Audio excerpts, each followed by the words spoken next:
Hello and welcome to Cookery with Mason Storm. On today's episode, I'm going to be making some candy, some maple candy.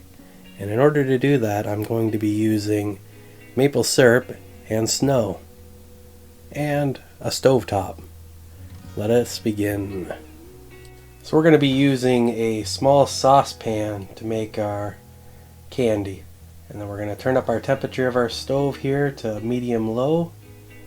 And then we're going to get ready with our thermal probe. I got a candy thermometer here and I got an actual Fluke thermal probe, and I'm just going to use the candy thermometer to hold the probe in place, and that'll allow me to monitor the temperature fairly easily.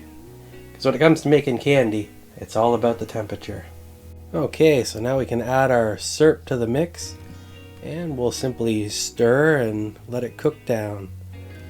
Now, when you're going to be cooking this down, you're going to notice that it's going to move really fast up to like boiling of water temperature, and then it's going to slow down again. What happens is until the water boils out, it's not going to be able to raise the temperature.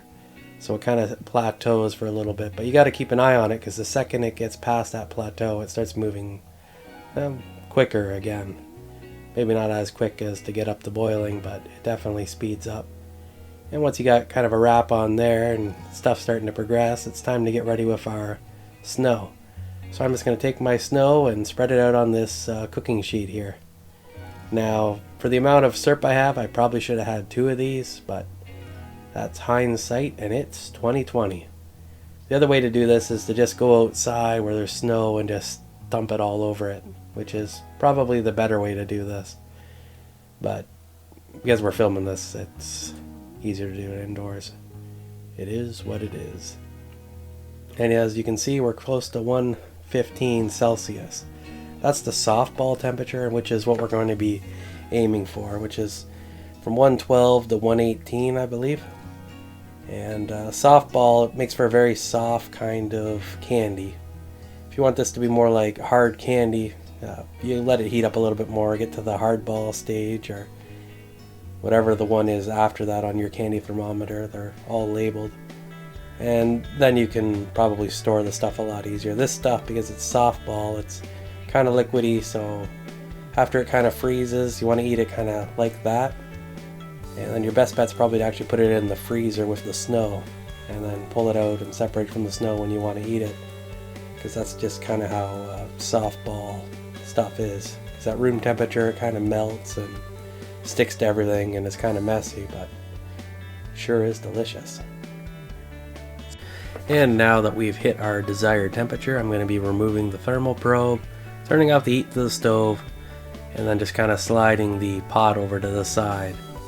And then I'm going to go over to the other side of the kitchen and begin drizzling my maple syrup candy mixture on top of my snow. And as you can see, I really covered the vast majority of my snow, meaning that I could have used more snow. Probably 2 pans would have been the more ideal method, because once it goes through the snow, because all the heat that's inside of it, it'll go right to the pan and it will stick to the pan, which really kind of sucks because it's kind of sticky and hard to get off. So if you have more snow, then that's really not as much of an issue. Either way, it turned out pretty good. It tasted fantastic.